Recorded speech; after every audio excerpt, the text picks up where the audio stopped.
Hello, and welcome back to Oolykee Gaming, and welcome back to another episode of Workers and Resources Soviet Republic Mod Monday. Today we have prison buses, US buildings, and wind heating.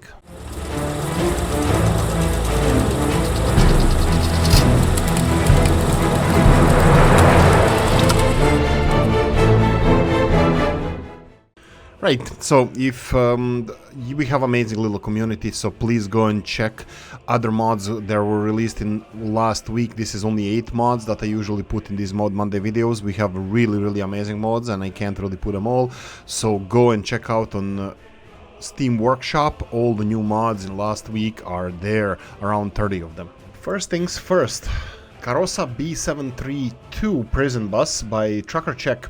Karosa B732 prison bus made in Czechoslovakia. It's purple-white color. It's used from around 1992 till present for transportation of prisoners. There's more details about this, but you're gonna have to go and check it out yourself. Now, this is something that we were lacking in the game, prison buses. We do have quite few, I think 5, 6, 7 prison buses. We're gonna check it now, but none of them has this capacity and was meant to be used in this age. Prison buses, these are the old prison buses we have. This is unlocked for all ages. All the vehicles are unlocked, so we have 7 vanilla ones. I have a couple of mods as well, but we're gonna inspect all of them right now. So we have Karosa here with 40 prisoners or passengers capacity, which is decent. Now let's go and check some of these. A30 prison bus. It has 13 people. We have a Furgon here with 10 passengers, 18, 6, 6, 5, and we have 6 over here. So the anything that comes even close to this, we have this 18 IFA W50, IFA W50. It's 18 prisoners, and we have this Czechoslovakian A30 prison bus with 13. So this is quite the increased capacity, but of course comes with an increased price. So quite realistic mod, beautiful mod. Check out the link in the description of the video. New York Annex building by Mr. Novu, another classic skyscraper, this time from 1911. New York Annex building was the largest building in the world at its time of construction, and it still stands today, 111 years old, as a monument to early 20th century engineering. Houses 680 workers, 96% quality. Added LOD version and added third version. Unfortunately, I don't know exactly what the LOD version is. This is the LOD version. It has more or less the same amount of everything. There's a little bit of discrepancy between them. You can see that that version 3 has 97% quality instead of 96% that other two buildings have. So we have 96, 96, and this one has 97. Anyway, we have 3 versions of this building. If you want to know more details about this, you have a link in the description of the video. But let's compare it. How much does it cost? How much, if I was Mr. Novo, how much would I put this price as? I'm gonna say that this one costs 200,000. What do you guys think? 200,000 rubles for this building. This is really magnificent. It looks like a really nice building. I'm just gonna try to find where the model is. Right, so close enough. 271, 274,000, and 271,000. So 270,000 for this building. I was a little bit off. It is quite expensive. Mr. Novo is usually quite accurate with the price. It's more expensive. His models are usually more expensive than in-game ones, which doesn't make them cheaty. It makes them quite difficult to use, which is really good. Link in the description of the video.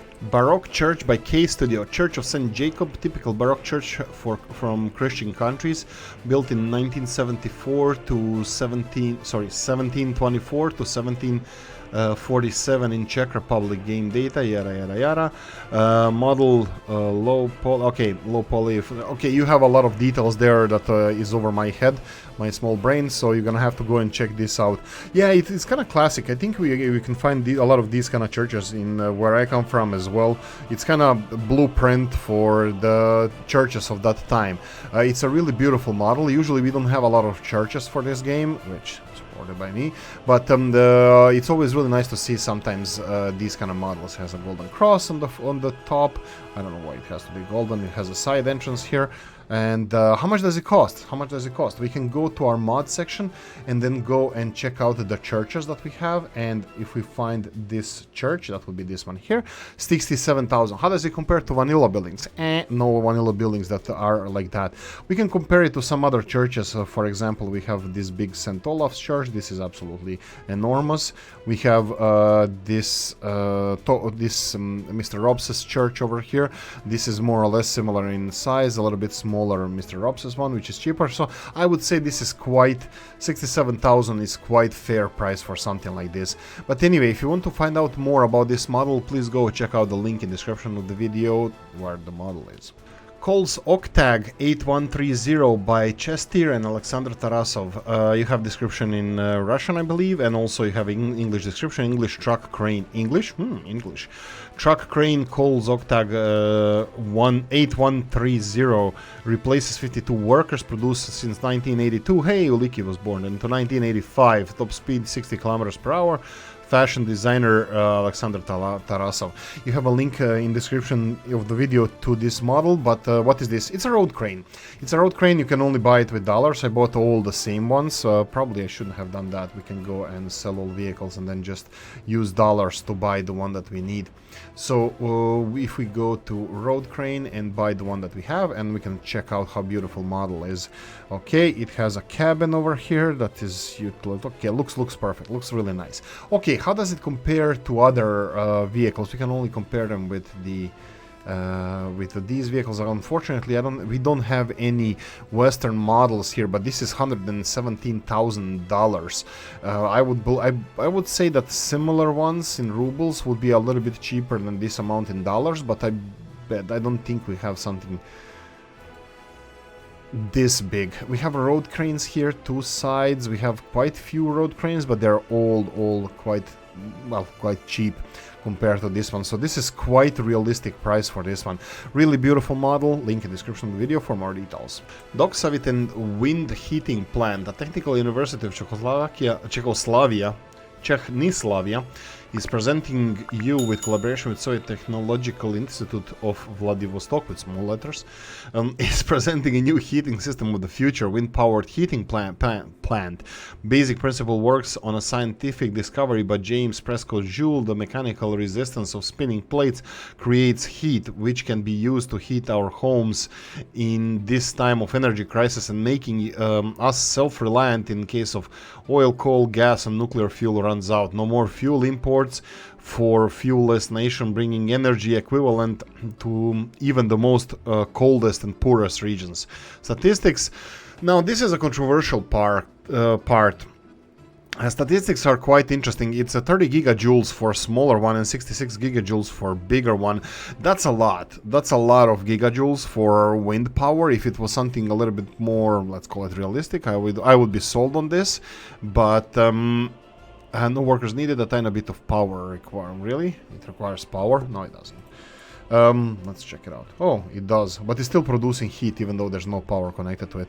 Right, so it produces a lot of heat. It produces 330 cubic meters of heat. The big one and small one is 60. I mean, like, that's the equivalent of the small heating plant. Small heating plant over here, it's 42 gigajoules. So the bigger one here has 50% more production than that. I wouldn't really call this that realistic, but hey ho, it's out there. You can always play with the statistics or even talk to the modder to lower this. Price-wise, again, it's quite affordable compared to small heating plants that cost around 23,000. These ones don't require fuel and they don't require workers, and they cost 18,000, and the smaller one costs 6,000 respectively. So it's quite small. Like I like the idea, but it's practically perpetuum mobile. It's eternal machine that can create whatever you want it to create. Unfortunately, for some, is this big connection or small one? Let's try no, this is a small connection, which is again strange. You can only build those in the areas where you need to use heat. I mean, like, you can connect it to heat, but this one has only small connector, and it produces more heat than this pipe can transfer.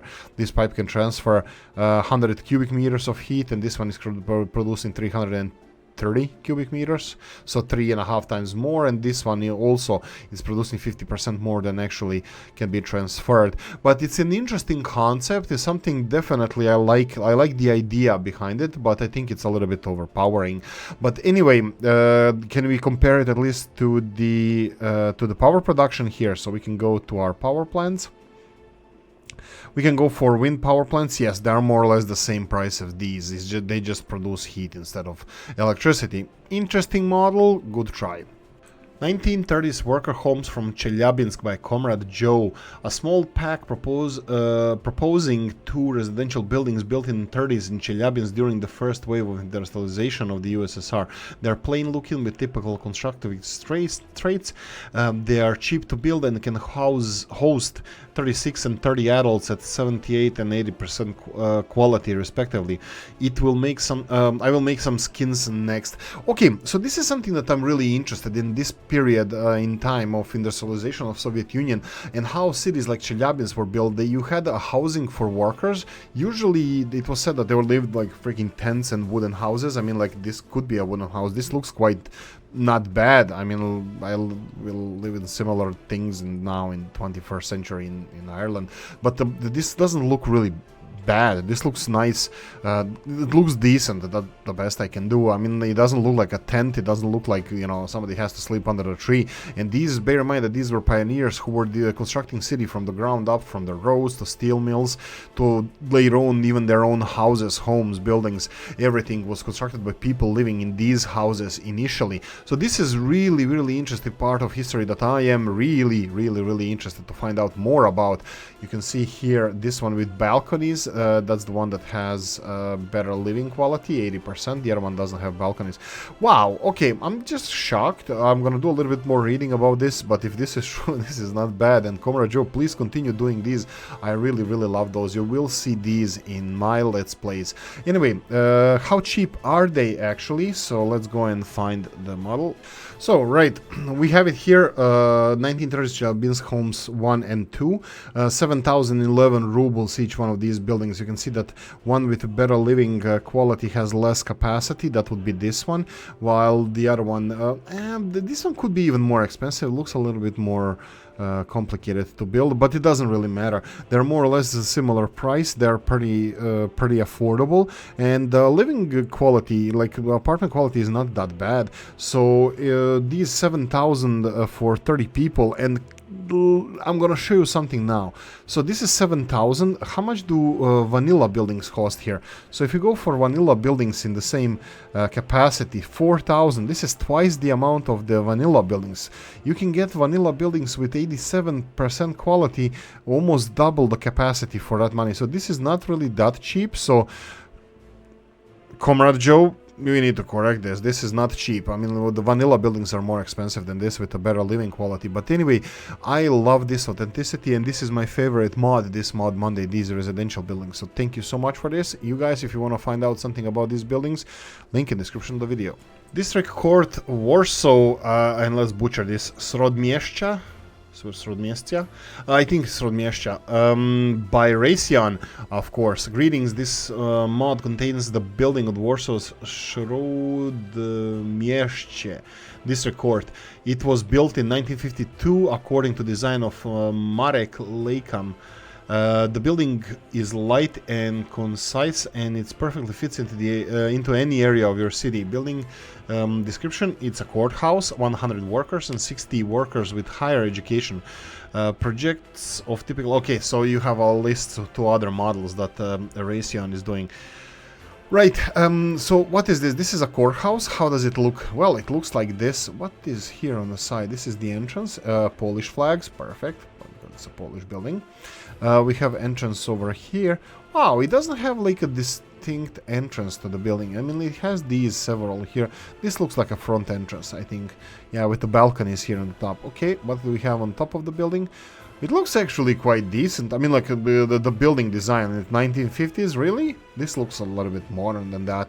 It looks really good. I think Polish from 1950s were quite a designer. So anyway, it's a really beautiful building. That's something that you're gonna see in my Let's Plays, definitely. Okay, so how does it compare to rest of the court buildings that we have over here? So if you go to Courthouse, you can see here that official office building, I believe that would be this one over here. So this one costs 153,000, vanilla one 69. It's double the price, so it's quite realistic in price, and I'm really happy to see this. Of course, Raytheon makes amazing mods. Thank you for this, and continue the good work. Assiniboine Commune, no buildings, by 18 AM. Assiniboine Commune, no buildings, a map based on the site of Winnipeg, Manitoba, Canada, and its immediate environs. This version is a pristine landscape eagerly waiting for your glorious smokestacks, and Khrushchevka's populated version coming soon, featuring a very flat floodplains and the confluence of the Red and Assiniboine rivers. Okay, I'm gonna stop butchering now, and I'm gonna give you a reason to go and check out this map. Go and read the rest of the description of this, because it's absolutely amazing. But what we're gonna do now, we're gonna see what the map is all about. Now, flat maps, flat terrains, it's something that I found enthusiasm for. I actually quite like it. It gives you opportunity to develop as you wish. You don't have those pesky mountains that usually, you know, cramp your style and whatnot. You can see that some of the border crossings are actually going to the actual cities on the map, so you can place this map exactly where it is. Right, so this is the first mod that 18 AM made, so let's be nice to him. Not. So let's go and do our worst. Roser, okay, Boya? I think it's Boyne. Okay, anyway, this one. Okay, I'm gonna stop butchering. Okay, that's enough. And then we have Oak Park. Yeah, there we go. And Oak Bluff. There we go. I know how to read. Anyway, what is the map all about? Right, we have border crossings, more or less the standard ones on all sides. We have a canal here. I'm pretty sure that this canal is... that's an artificial canal. I'm pretty sure that nature doesn't work in straight lines. Yeah, it's an artificial canal, and I'm pretty sure it's you can use it for sailing. Can you? And it goes outside of borders. Okay, this is interesting. I'm really interested to know if we can actually use this. But it's really beautiful to see outside of the map, you know, infrastructure bridges usually are border crossings, and when the border comes and that's it. It's really nice of 18 AM to give us this infrastructure outside of map. Okay, what about the resources? Obviously the map terrain, it's not the hardest. Even the rivers look navigable. I'm not really sure if that is so, but they look navigable. I didn't test that one yet, but let's see the resources. Okay, ooh, I like this. Yeah, especially because most of these resources are outside of map, and I don't think you can... let's see. Ooh, no. We can barely use these ones. Okay, so we would be able to utilize some of these resources. Actually, they are on this side. Okay, so we have coal resources here on the northeast. We have iron. This is a little bit... it's a little bit odd how the iron was placed. And some areas are quite dense, some of them are not. But a really good try, a really nice try. I like this one here, personally. It doesn't matter if it's 25%, it doesn't matter if it's 50%, as long as it's like, you know, diverse, that will be fine. Here we go. Ooh, oil looks interesting. That's nice. Tar sands. We have decent amount of oil as well. That's really good. Well, yeah, it's not really decent actually. It's actually minimal. I'm utilizing now oil, and I don't think this will be, you know, properly. We're gonna have to utilize all of this to feed one refinery. And then we have uranium ore. Okay, this is quite nice. We have one deposit of uranium ore, and it's obvious where you're gonna have to start if you want to do your nuclear industries. And then aluminium or aluminum. Well, that's plentiful, not in high concentrations, but we have it all over the place here in the southwest. Okay, that's really interesting, that's really good. Actually, I kind of like it. I think I'm gonna play this map off screen as well. I was just wondering how, what is the percentage of these aluminium deposits or bauxite deposits. I'm gonna go and find some of them. Let's go and inspect this ourselves. So we have metal mining over here, so we have bauxite mine. Okay, so we have 12%. Okay, this is what I was looking for. 12% is the color here. Majority is 12%, as you can see, and then in some of these areas over here you have Oh, goes up to 57.